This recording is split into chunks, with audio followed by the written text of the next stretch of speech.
Front Seat Live podcast happily presents my Year of Healing the Hustle podcast, where I, Jessica Butts, psychotherapist, 2.5-time author, corporate trainer, and Myers-Briggs expert, share my raw, vulnerable, honest, and in the moment experiences of my journey to heal the hustle. I recently put my money where my mouth was, and I sold everything I owned and moved to Maui with 5 suitcases to explore this healing island.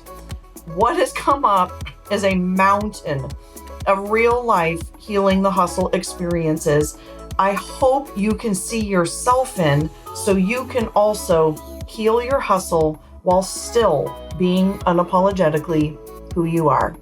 Let's get started.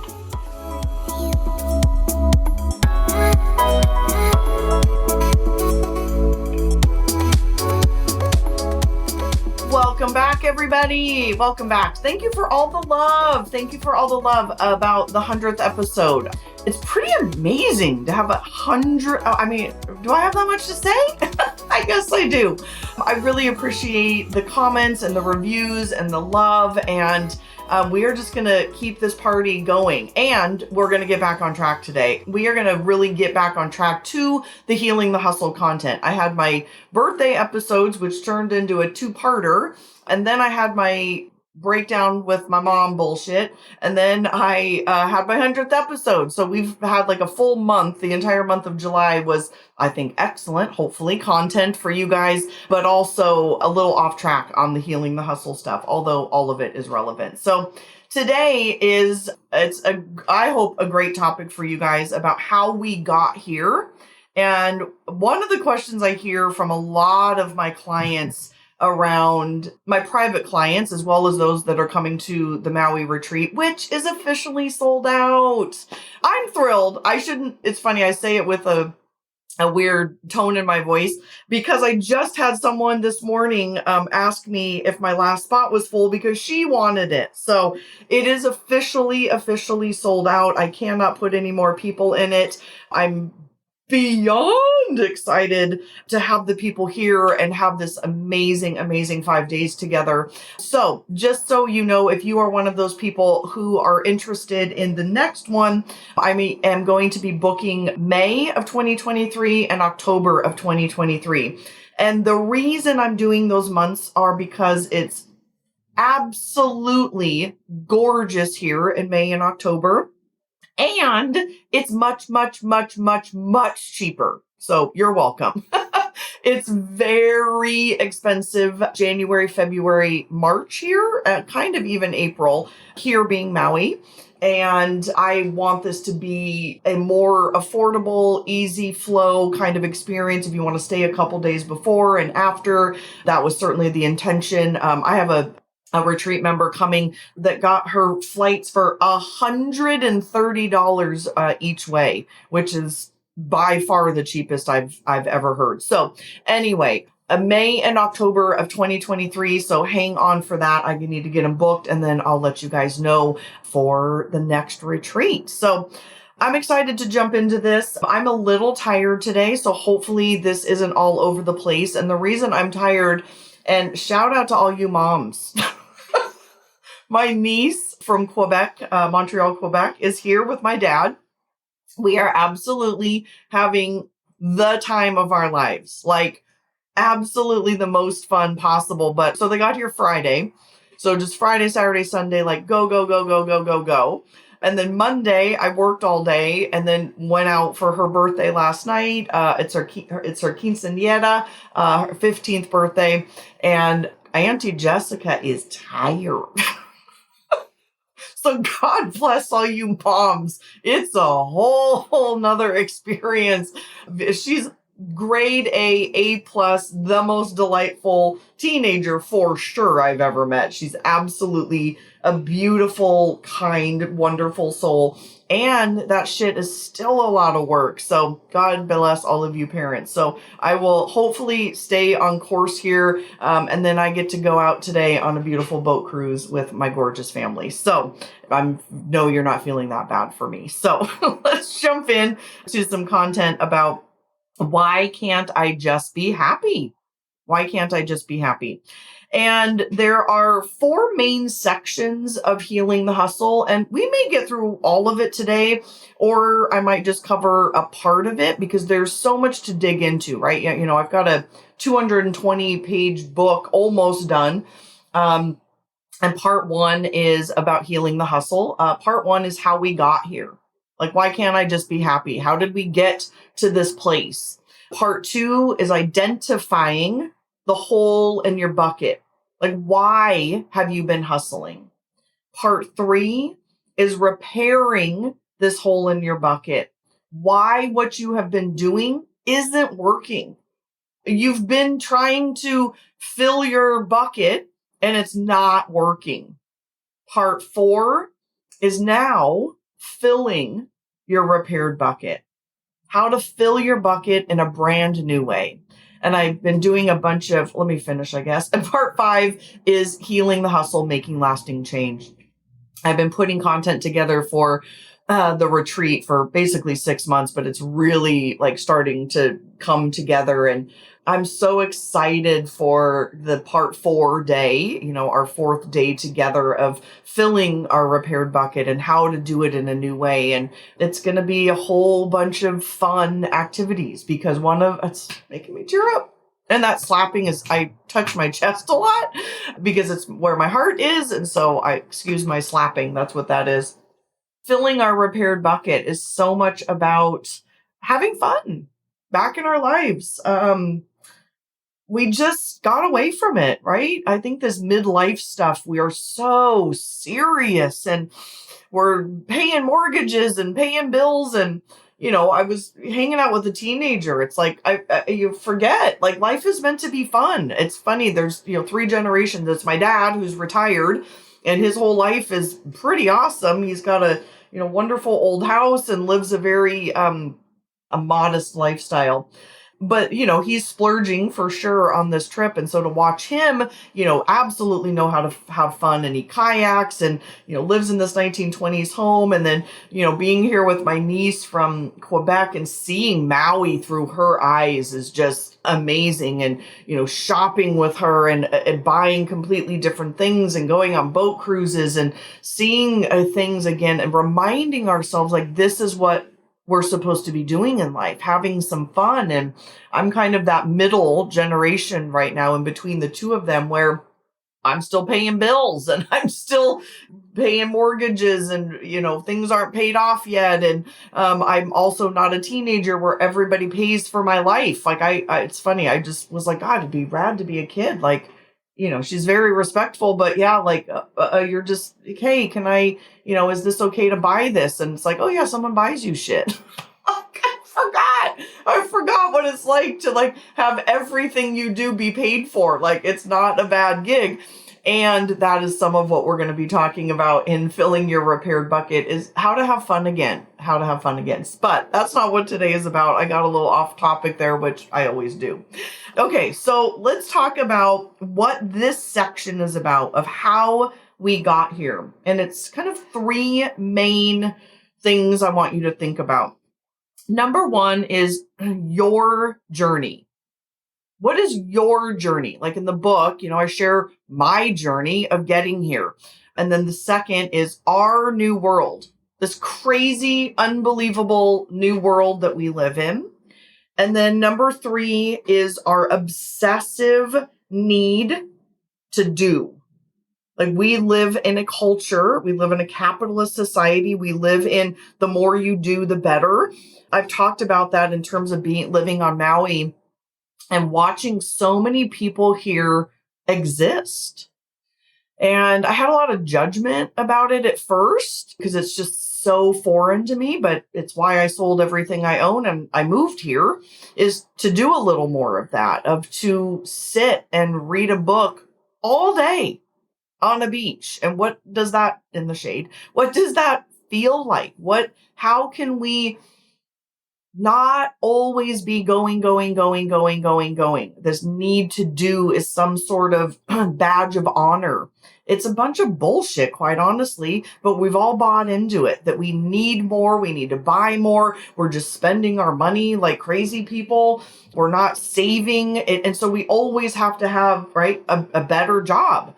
We've got to be making more money. We've always got to be hustling to do the next thing because we've literally created this life, but it's also innate in us. It's also a learned behavior. So I'm going to talk a little bit about next week, this nature and nurture piece, but let's back it up to your journey. So, of course, these are things that I can do, in person with you, in person via Zoom, as a private client or at the Maui retreats. But if you're just, listening today, here's some things to write down and consider about your journey. What is your family of origin? How has I can tell already this is going to be a 3-parter. I can tell already that I'm not going to get through all this. So let's spend some time on your journey. So your journey is all of your learned behaviors from, number 1, your family of origin. I think some of you know, if you've been listening, that I just had a pretty unbelievably traumatic experience with my mom. And really, it's been interesting sitting here talking to my dad about it. And obviously, I'm seeing a therapist about it and talking to good friends and journaling and processing all of it and realizing that this is a lifelong trauma for me. And it has contributed to my need to hustle, because I have never been good enough for my mom. And come to find out, same with my dad and same with all of the people in her life. No one's ever good enough for her standards. And so I've realized a lot of what I have been doing is to get approval, is to get validation. Man, this is serious and vulnerable to share on a podcast. Shit, I'm like having my own therapy session. But I do this so that you can look at your own life too and not judge it, right? There's nothing positive is going to come out of judgment as to why we are the way that we are. It's awareness. And then what are we going to do about it? So I'm sitting at 49 years old, you guys, and with a brand new awareness about how much this trauma has fucked me up my whole life. Like, I'm looking back on, is this my innate personality to be, ASB president in high school? Or is this a way for me to get approval from my mom? If I'm good enough in this, if I show up enough in this way, if I don't do drugs and I don't sleep around and I'm a good kid and I get good grades and everyone likes me and I'm a good girl, will I then get this approval and validation that I've been seeking from my mom? And so if I'm never going to get it from her, so there's 2 parts, right? Are you going to get it from your parents or are you seeking it elsewhere? I mean, look, it's fucking social media right now. This is insanity that we look for the likes and the comments and the validation. I've stopped watching TikTok because it's just so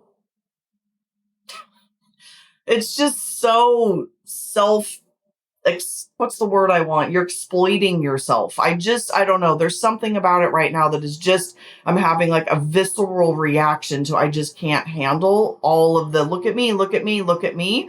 And I have to wonder like what a wound that is for people. So this is about you looking at your family of origin. Where did you not get approval from your primary caregivers? When were you not enough for your dad? When did you have to perform or walk on eggshells? Or, your dad was an explosive personality, or your mom, never loved you the way you needed to be loved. And so you're seeking out approval in other places. My friends, this is a learned behavior that is part of your hustle. Period. End of story.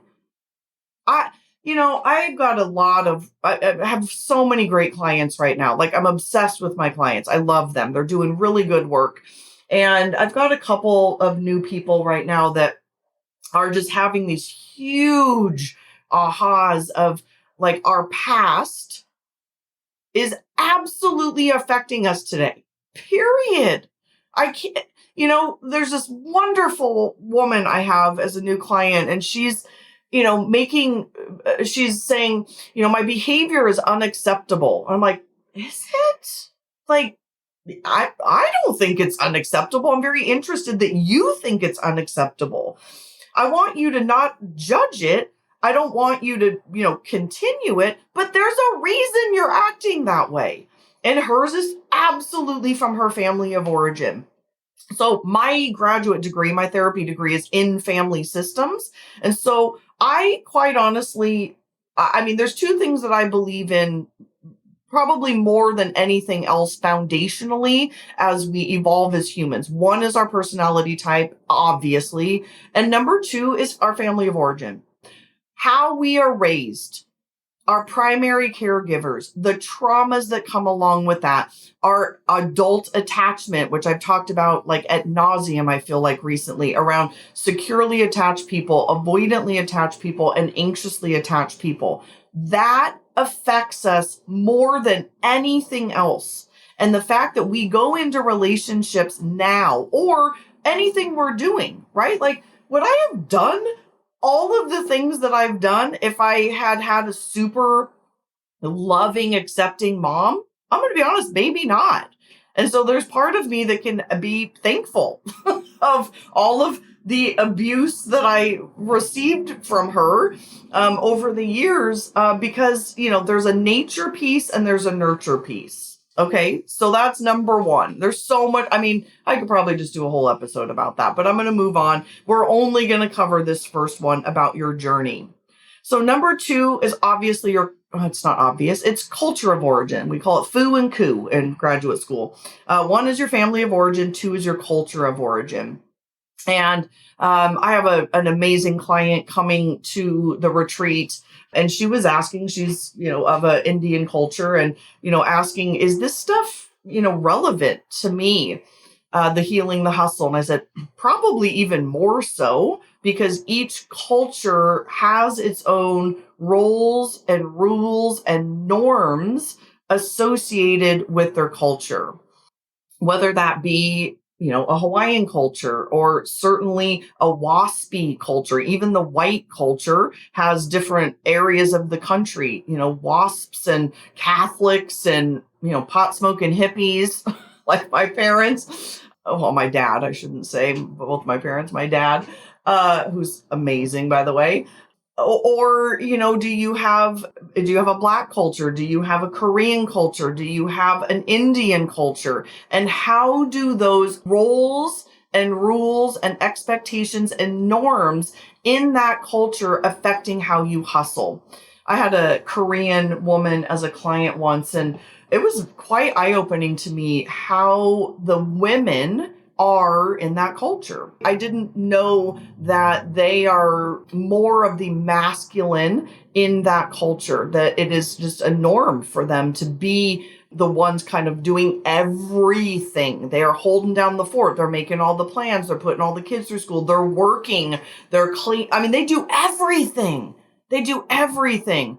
And so I just, again, we could talk about a million different cultures today, but for you guys to think about, how does your culture of origin, where you are in the country, your religious upbringing, that is absolutely part of this. How are those things, roles, rules, norms, affecting your hustle? The shoulds, the expectations of how you are showing up in this world. So your family of origin are shoulds, traumas, learned behaviors. So I'm going to talk a ton about that whenever I get there, because I realize this is going to take me forever to get through this, but I kind of knew it would, which also keeps this going, which is lovely, is that those traumas, that family of origin stuff is so much of shoulds, You should be an accountant. You should have a 9 to 5 job. I mean, I've got another client who is just unbelievably lovely, lighthearted, gorgeous soul who really just should be like living in the forest and doing all these things. And her family is just, that's not a life. A life is a 401k. A life is health insurance. A life is owning a home. And she doesn't want to do any of that.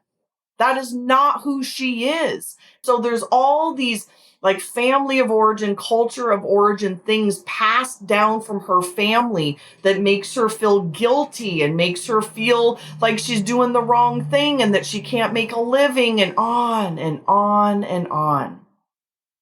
So how are your family of origin, your culture of origin affecting your hustle?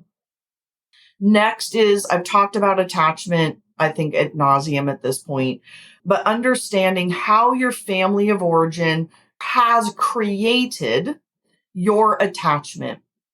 And that is avoidant. Like I'll elaborate here because I've talked about this so much, but I'll deepen it in this episode, is that each parent could have given you a different attachment.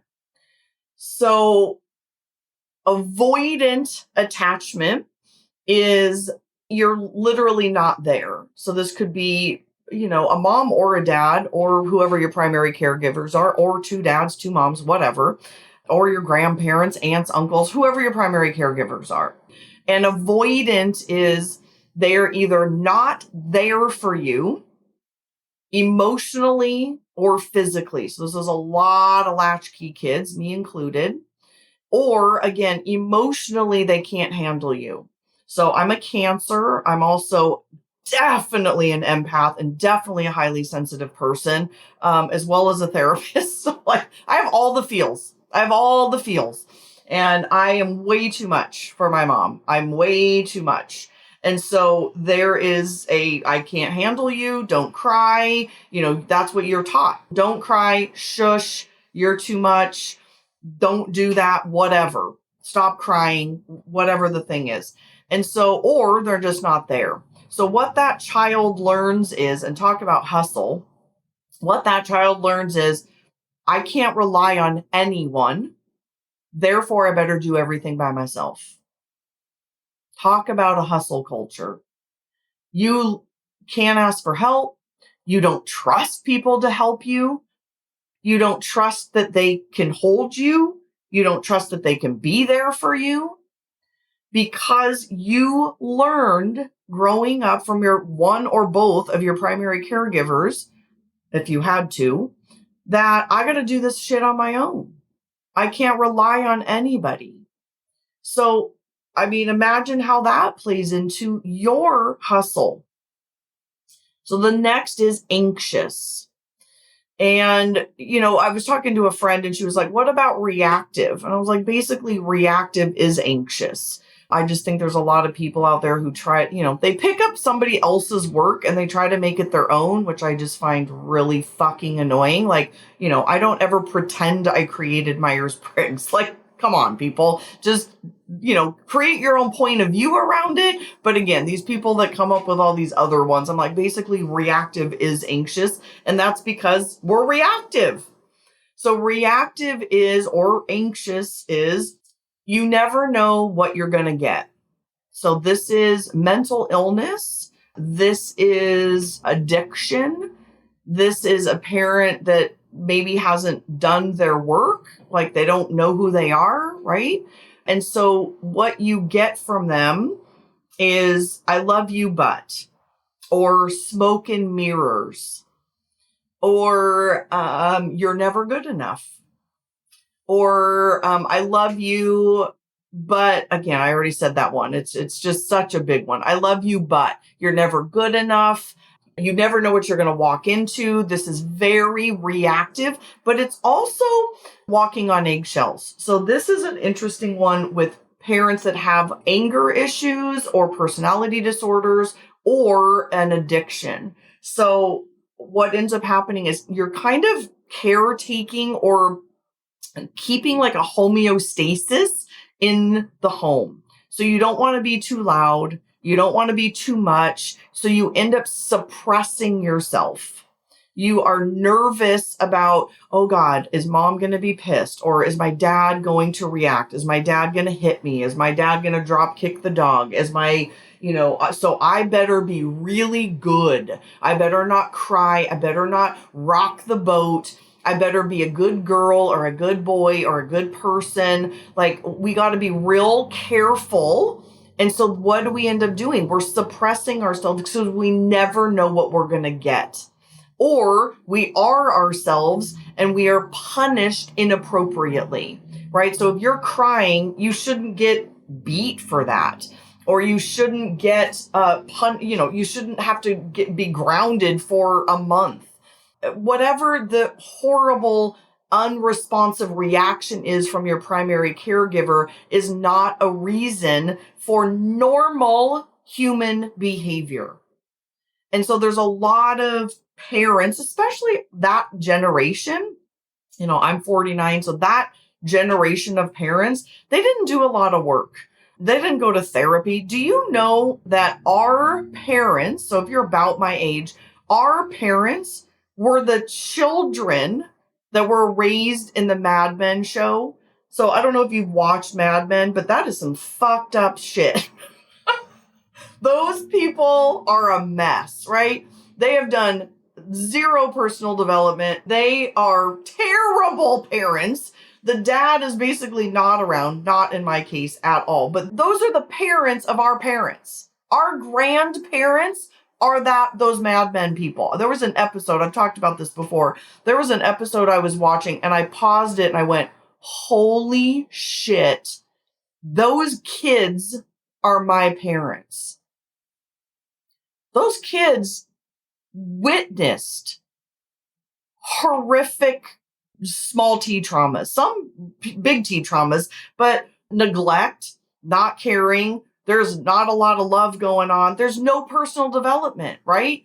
Those are our parents. And so, again, we don't have to necessarily, it explains it. It doesn't justify it, right? There's not go to fucking therapy, right? I say that a lot. It's an explanation. It's not a justification for your shitty behavior. But those are our parents. And so we, in one generation, are into personal development and going to therapy and bettering ourselves and being much better parents and much better people. But again, talk about attachment, culture of origin, family of origin in one generation. Again, next week, I'll jump into our new world. In one generation, our entire world has changed. Our entire world has changed. How we raise children, how we show up in the world. I mean, couples, again, maybe I don't think anybody listening to my episode is not going to marriage counseling at some point, but they weren't doing that. They're not doing that. That it's just, okay, I'm going off. Okay. Your journey, couple more, and then I'm going to let you go today. Family of origin, culture of origin, attachment, obviously your personality type. So I'm going to talk about this on week 3 of this is our need to do is totally partially your personality type. So each of us are born with your personality type. It is innate. It is not meant to change. So there is nature and nurture that is affecting how we are showing up in the world in terms of hustling. I am a J. A lot of you are listening are Js. We have a much higher propensity to do more, to be, again, part 3 is our need to do. J's are doers. P's are beers. Period. End of story.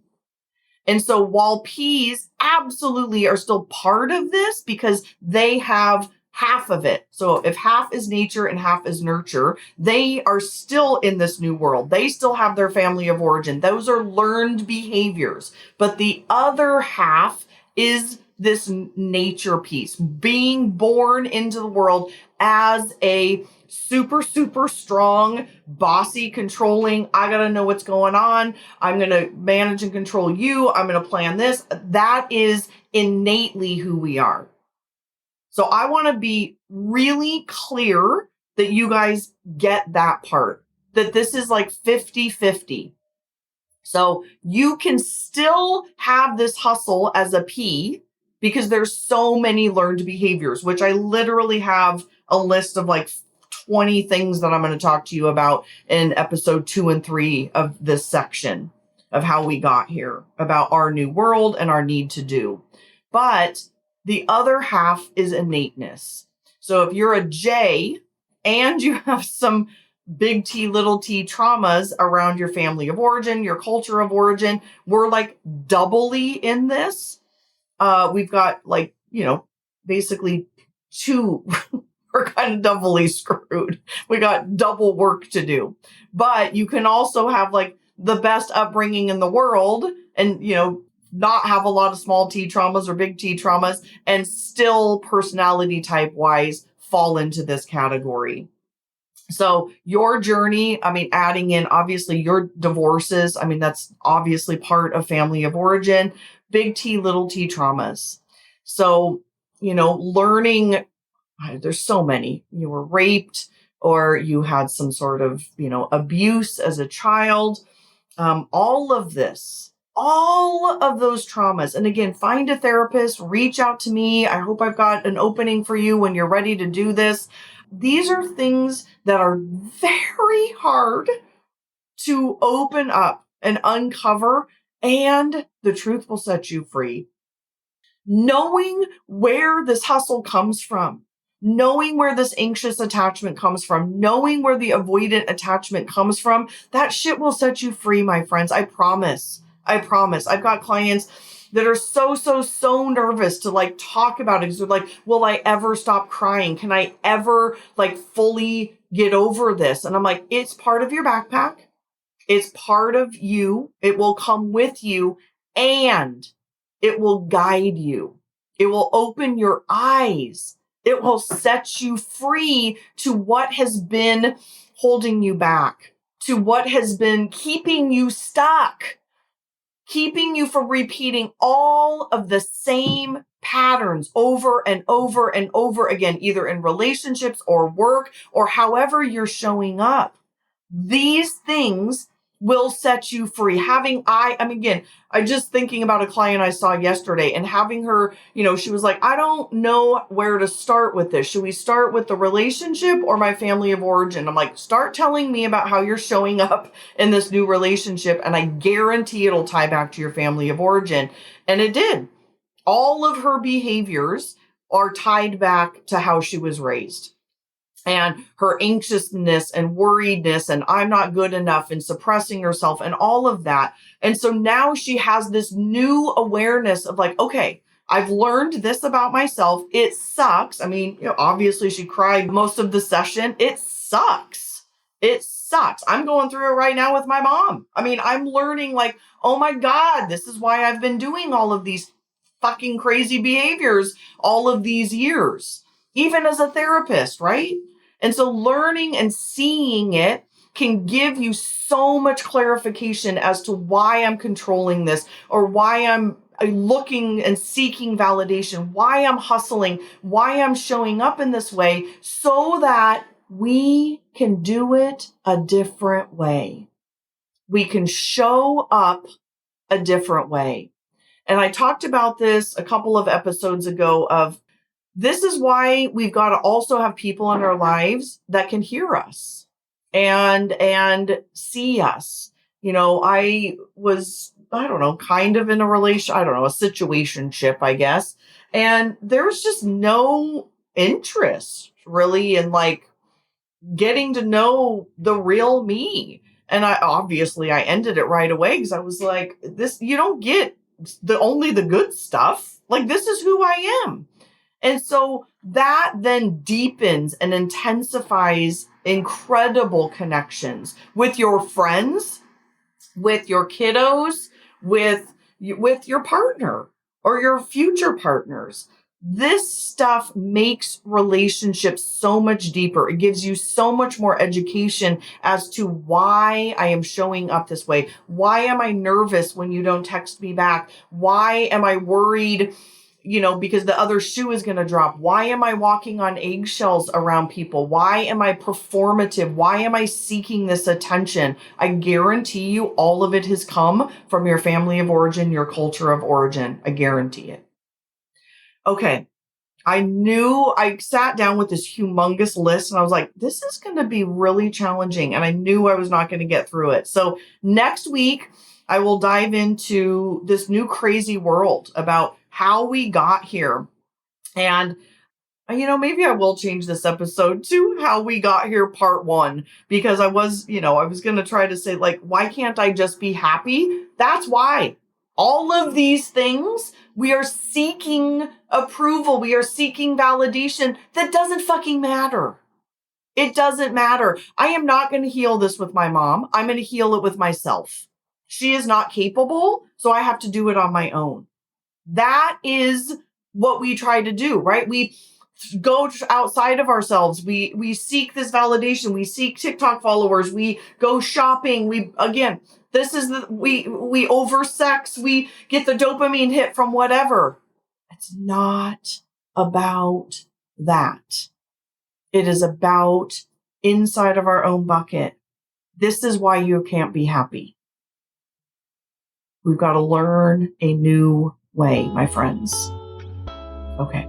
I will see you next week. I love you guys. Thank you for listening. I'll see you then. Bye.